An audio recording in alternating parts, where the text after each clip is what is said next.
At this time last year, everyone in the racing universe was talking about the upcoming race at North Wilkesboro Speedway. That old lady had been brought back to life, and for the first time since 1996, we were going to compete. Hoopla died down a little bit this year. That's to be expected. Year two, the place is all pretty and shiny now and ready to host its second NASCAR All-Star event. Also with shiny new pavement, Alexis. And now that we've got this week ahead of us to get hyped for North Wilkesboro, I fully expect that to get wound back up again. Oh, yeah, absolutely. I mean, the event itself is just so cool, and one that I know we talked about it ad nauseum before last year, but that we never thought would happen. So now the fact that we're into year two of something that a lot of people thought would never happen is just really, really neat. You guys get to go do the PA announcing there because MRN has always had coverage of the All-Star Race, but we're going to get to go and do some of the PA, so that's going to be really neat. I just, I want to see what this new pavement is going to do, how the cars are going to react to it, what we're going to see from a race standpoint. I know we'll talk about it a little bit here in a second. The format that they put out is different this year. I'm really interested to see, because last year the event was really great. The race itself, Kyle Larson, he pretty much ran away with it. I'm not sure that we'll see that again, but it'll be interesting.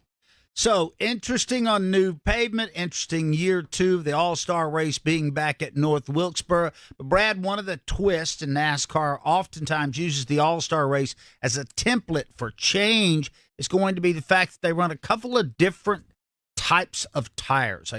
I guess, for lack of a better analogy, kind of like IndyCar that has a hard tire, a red tire, and a black tire. NASCAR is going to do the same and let the teams choose. Yeah, there are three options of tire this weekend. There is the normal wet weather tire, which is the groove tire, should they need that under wet conditions. Then you have the standard tire, which would be just the tire that they develop for a new racetrack like they would.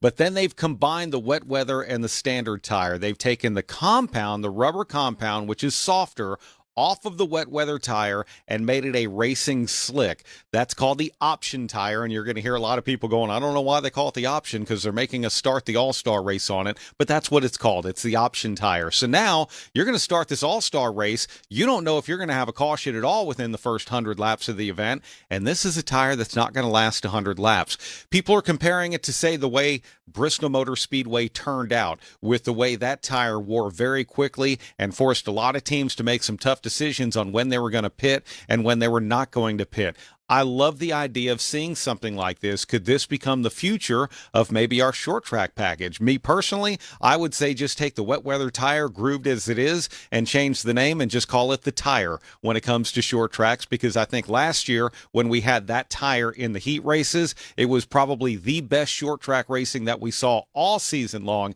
and it was a lot of fun. So I'm excited about this. I'm excited about them trying something different and what it's going to do to impact this event. Alexis, though, don't we want what we had at Darlington at the end of the race with Tyler Reddick and Chris Buescher after the All-Star race is over? Don't we want to be talking about conflict? It's a non-points race. That used to be the whole absolutely. thing. We're throwing $1 million out there. There's no points. Go knock each other. Yeah, absolutely. We want to see that. We want to see aggression. We want to see tempers flare. We want to see great racing.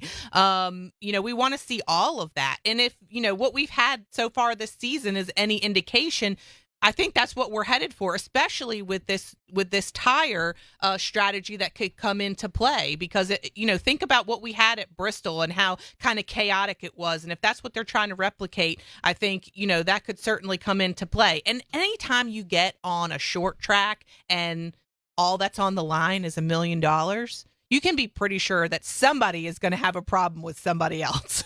Brad, Alexis pointed out you and I will be working the PA up there, and it's always a lot of fun. We had a great time last year.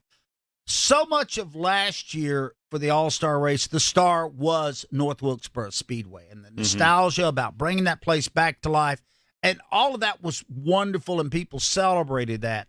This year, I think we want to see the celebration on the racetrack more. Yeah, I think so. And hopefully this will do that because it gives the option for varying strategies toward the end of the race. But yeah, I mean, that's the way the All-Star races build. It's all or nothing. Go out there and fight each other, sometimes literally, at the end of one of these races and see how it plays out. But I love the idea of effectively a winner-take-all type of event, $1 million. And if you have something that is going to now potentially make it just as competitive, if not more, as what we saw at Texas, at Kansas, at Darlington on these intermediate tracks, and put that on a short track and one of NASCAR's most legendary, that is just awesome. Yep. Maybe too much to ask for. I want a late race restart with about 5 to go on a 5/8 mile racetrack and 3 or 4 guys chasing $1 million, and one of them maybe a person that's never really had that big day in the sun. So we'll see how all that plays out. By the way, if you want to go to North Wilkesboro, they still have single-day tickets. Saturday's going to be a good day too, Alexis, with the way the calendar looks. Yeah, Saturday is going to be really cool. You're going to have I just had the schedule pulled up here. Heat races, right? So the heat races are going to be on Saturday. You're going to have 2 heat races, and you're going to have NASCAR Craftsman Truck Series race. So there's going to be a lot of action on Saturday. Sunday, you have the Open and the All-Star race. What I was going to mention is that, obviously everybody is pretty familiar with what the eligibility is and who's already in the All-Star race.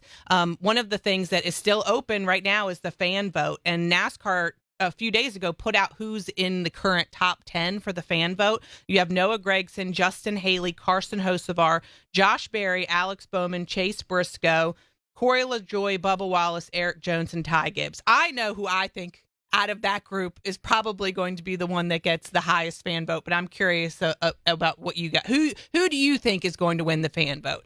Because, I mean, in years past, it was always usually pretty easy when they had a connection to Dale Jr. or something like that. But I don't know if it's as cut and dry this year as it has been Noah. Before. Well, there's Noah. You've got Josh, who has a direct connection with Dale Jr. Bubba Wallace, obviously a huge, a huge personality. Bubba's a big name, big personality. I don't know. I think I'm being influenced by Brad Gilley. You are? I think Noah Gregson's picked up a lot of fan following lately. He has. He absolutely has. And Americans love a good comeback story. Mm-hmm. Yeah. He represents that. Wow, Bubba Wallace has got to race his way into the All-Star race. That's amazing. Nutty, right? Yeah, he's eligible for the fan vote, but he's got to be in the Open. Mm-hmm. And it's a guy, I think he finished second there last year. Yeah. Am I right? I think so. I feel like it. Mm-hmm. He made a run, but nobody was touching Kyle Larson's back bumper.